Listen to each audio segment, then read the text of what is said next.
Oke coy, jumpa lagi dengan bagian magang, stay humble dan tetap semangat untuk terus belajar layaknya anak magang. Dan ini seperti biasa ya, sebelumnya saya ucapin terima kasih terlebih dahulu buat semua teman-teman yang udah support bagian magang sejauh ini dengan subscribe, like, dan share. Dan tentunya saya harap juga buat teman-teman yang lagi pada nonton itu sehat-sehat terus dan lancar-lancar terus karirnya. Oke, ya berhubung nih bulan puasa ya, jadi ya saya ucapin selamat menunaikan ibadah puasa buat semua yang sedang menjalankan ibadah puasa ya. Dan ya di video kali ini tuh kita bakal bahas tentang throttling. Jadi kita bakal bikin throttling simple pakai Redis aja gitu. Kenapa ya? Biar simple aja gitu. Yang penting teman-teman paham dulu konsep throttlingnya seperti itu. Nah, jadi intinya kalau API kita gitu kan sering kena spam request gitu, terus ya tentunya itu bisa bikin server tiba-tiba jebol gitu kan. Tapi ya tenang aja, di sini kita akan bikin solusinya yaitu dengan throttling. Jadi kita bakal bikin throttling yang simple aja tadi seperti saya bilang dengan Redis supaya API kita tetap aman dan nggak bakal kena overload seperti itu. Jadi biar nggak banyak cincong, kita langsung aja let's get it on. Please like, share, comment, and subscribe.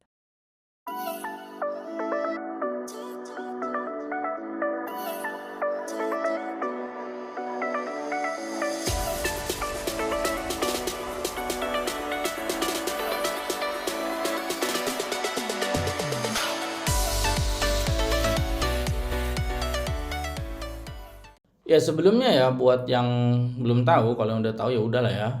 Intinya apa sih itu throttling? Jadi throttling tuh simpelnya tuh dia tuh teknik dalam pengelolaan lalu lintas jaringan atau request gitu kan ke suatu sistem gitu kan.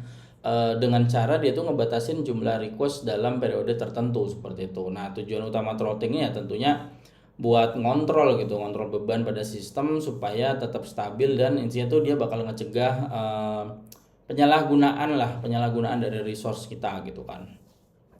Jadi fungsi throttling itu simpelnya yang pertama jelas dia ngelindungin server karena dengan ngebatasin jumlah request itu kan throttling ini bantu ngecegah server tuh dari kelebihan beban yang tentunya itu bisa bikin downtime seperti itu gitu. Terus juga tentunya dia bakal mencegah penyalahgunaan.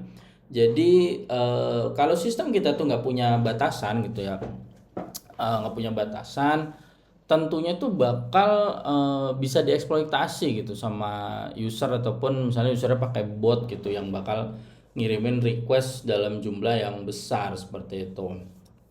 Terus juga tentunya dia bakal throttling ini bakal meningkatkan kinerja karena dengan mengontrol lalu lintas ya tentunya server tuh bisa apa ya istilahnya yang respon lebih cepat dan tetap optimal gitu dalam menangani request yang sah tentunya bukan request yang nggak sah gitu kan. Nah, terus fungsinya itu ya last but not least itu berarti tentunya buat apa namanya itu mengontrol penggunaan dari API kita gitu kan. Jadi dalam layanan yang berbasis API ya throttling ini berarti ngemastiin setiap user itu atau aplikasi itu nggak menghabiskan kapasitas yang berlebihan seperti itu. Nah, kalau ditanya kapan nih Bang throttling ini diperlukan itu ya diperlukan tuh kalau tentunya teman-teman tuh sistem itu eh, terkait dengan layanan API yang publik. Jadi untuk ngehindarin penyalahgunaan dari pengguna yang nggak terdaftar tentunya, terus pengguna yang tadi ya coba nge-brute force gitu kan. Terus juga di sistem yang berbasis cloud itu juga penting karena buat memastikan penggunaan sumber daya itu tetap efisien dan tentunya tetap terkendali. Terus juga ya aplikasi yang dengan pengguna skala besar ya tentunya. Jadi kan supaya kita tuh bisa menghindari spike ya, menghindari lonjakan traffic seperti itu yang misalnya tuh lonjakan traffic itu tiba-tiba tuh. Jadi kita menghindari itu loh dalam apa namanya pencegahannya gitu supaya nggak terjadi penurunan performa seperti itu. Nah terus ya tadi ya saya ada sebut tentang brute force ya berarti kita mencegah DDoS attack gitu. Jadi dengan membatasi jumlah request dari satu sumber ya throttling ini bisa ngebantu kita tuh ngurangin dampak serangan DDoS seperti itu ya. Nah kalau perbedaannya apa nih Bang sama rate limiter ya sebenarnya kalau menurut saya sih 11-12 ya cuma intinya kan kalau rate limiter itu lebih ke arah mekanismenya gitu untuk ngebatasin jumlah request dalam jangka waktu tertentu. Nah kalau throttling ini cuma lebih luas aja cakupannya itu karena dia nggak hanya ngebatasin jumlah request tapi juga dia tuh bisa ngelambat lah memperlambat gitu atau menunda request supaya ya tetap dalam batas yang masih wajar seperti itu. Nah, kalau rate limiter itu kan seringkali dia tuh jadi bagian dari mekanisme throttling seperti itu dalam pengaturan lalu lintas jaringan melalui API seperti itu. Jadi 11-12 saja pokoknya umumnya itu rate limiter tuh dia bagian dari throttling seperti itu. Nah, di sini kenapa sih saya pakai pakai throttling?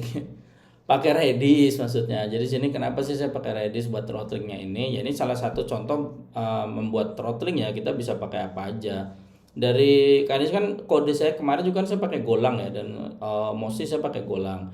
Di Golang sendiri sebenarnya udah ada package-nya gitu kan. Cuma di sini saya contohin yang pakai Redis karena kemarin kan apa namanya, konten yang sebelumnya kan pakai Redis ya, jadi nanggung projectnya saya pakai project yang sama gitu. Cuma kalau alasan secara teknisnya ya ada juga gitu. Kenapa sih kita pakai Redis buat throttling? Jadi emang Redis ini emang sering juga dipakai buat penerapan throttling gitu loh, sama rate limiting itu kan, karena ya ada alasannya. Alasan itu ya pertama dia cepat sama efisien itu kan, karena Redis kan nyimpan data itu dalam memori. Jadi bisa menangani operasi ya read sama writing gitu kan dengan latensi yang lebih rendah seperti itu. Terus dukungan expiry time-nya juga ada. Expiry time, sorry. Dukungan expiry time itu juga ada. Jadi Redis kan memungkinkan ya penyimpanan data dengan TTL. Kemarin ya kita udah bahas TTL di video sebelumnya ya, time to live itu. Yang intinya itu berguna untuk ngebatasin request dalam periode tertentu seperti itu. Terus juga ada atomic operation. Jadi dengan fitur seperti INCR sama expire gitu kan ya, Redis ini bisa menangani pembatasan request secara atomik tanpa perlu mekanisme locking yang kompleks seperti itu. Terus juga dari sisi scalability juga, jadi Redis kan bisa ngebantu apa ya isinya dengan mudah lah di cluster supaya kita tuh bisa nanganin skala besar gitu dengan latensi yang rendah tentunya gitu. Dan kalau selanjutnya tuh ya kurang lebih karena kompatibilitasnya sih. Jadi Redis ini kan kompatibilitasnya dengan berbagai arsitektur tuh lumayan ya. Jadi Redis ini bisa dipakai dalam microservices bisa itu kan, terus JP Gateway bisa itu kan buat nerapin rate limiting lah secara global seperti itu. Jadi intinya sih dengan Redis kita bisa ya mengimplementasikan sistem throttling yang scalable, cepat, sama efisien juga gitu. Jadi bisa ngemastikan sistem kita tuh tetap stabil itu dan terlindungi dari spike seperti itu. Oke, jadi biar gak banyak cincong, kita langsung aja ke kodenya. Nah, ini kalau teman-teman ingat, ini ada di video sebelumnya yang kita bikin auto cancel dengan Redis TTL gitu kan. Nah, ini saya pakai pakai project yang sama gitu. Jadi misalnya kita nanti melakukan API yang ini ya, misalnya ya API yang get booking ini gitu. Nah, get booking ini misalnya biar orangnya nggak sering-sering ngeget booking terus gitu, ngeget status bookingnya gitu kan. Jadi kita kasih rate limiting gitu. Kita tepatnya di sini kita pasang mekanisme throttling seperti itu. Nah, throttlingnya gimana bang? Nah, caranya itu di sini. Jadi saya nambahin package baru ya di Redis ini. Kemarin kan yang scheduler ini. Nah, ini si limiter. Jadi limiternya di sini saya mau cuma ambil Redis seperti ini, terus saya bikin metode namanya allow request. Nanti ini masukin identifiernya. Identifier itu apa? Ya nanti bisa dilihat ya. Biar penasaran dulu sebentar. Untuk yang dibutuhkan ini sama Redis kliennya kan, terus di sini saya taruh limitnya berapa, terus durationnya berapa lama seperti itu.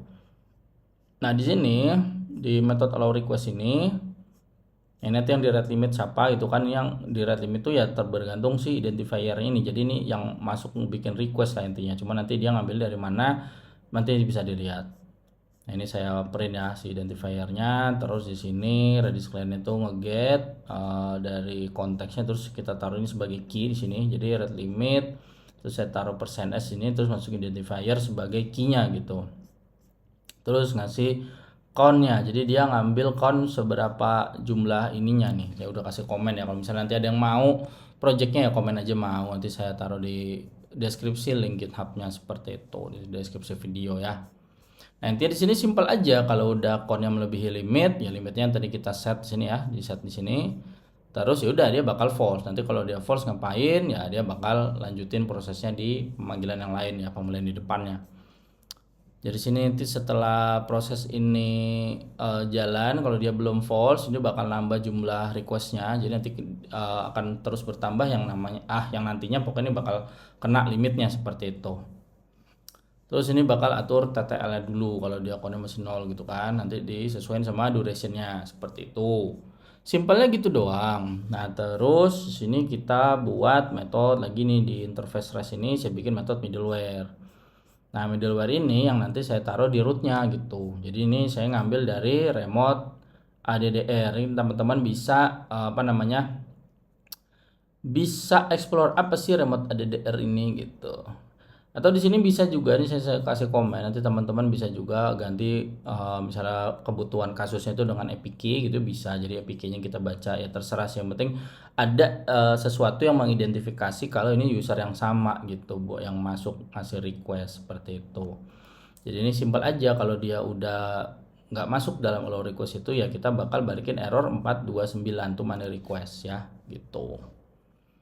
Nah, ini dipasang di mana? Dipasang di rootnya yang di sini, yang di res. Jadi ini bla bla bla bla bla bla. Nah, di sini saya pakai si root buat si middleware-nya. Nah, ini red limit middleware. Jadi sini saya pakai C ya. Ini pakai C ini saya tinggal pasang ini untuk make rootnya itu dari yang kemarin project yang kemarin saya tinggal tambahin ini red limit middleware ini. Terus ini red limit middleware kita pakai, jadi ini R use, R ini tinggal bagian dari dari C ya. Jadi saya pakai framework C di sini buat routernya. Nah, seperti itu. Intinya sesimpel itu aja guys untuk kita ngebuat mekanisme throttling pakai Redis. Dan ini dengan saya taruh di sini si R use red middleware ini berarti si throttlingnya ini itu kita pasang secara global. Sisi rate limiter itu kita pasang secara global. Jadi maksudnya gimana? Maksudnya semua root yang ada di sini kena gitu. Kalau teman-teman mau buat spesifik ya boleh, nanti tinggal di explore aja. Misalnya mau di ini mah Bang di endpoint yang ini doang gitu ya bisa aja gitu. Jadi teman-teman tinggal eksplorasi aja kalau misalnya rate limiternya mau diterapin di endpoint tertentu. Kalau sini saya contohin penerapannya global seperti itu.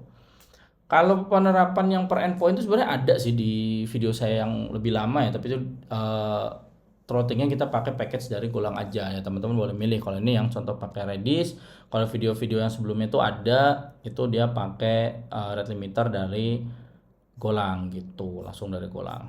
Nah, ini saya nyalain.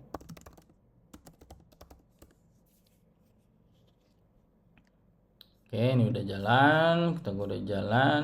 Nah, saya tinggal ke endpoint ini yang kemarin, endpoint yang nge-get booking berdasarkan booking kode. Oh ya, di sini saya belum liatin tadi ya. Di sini saya manggilnya itu.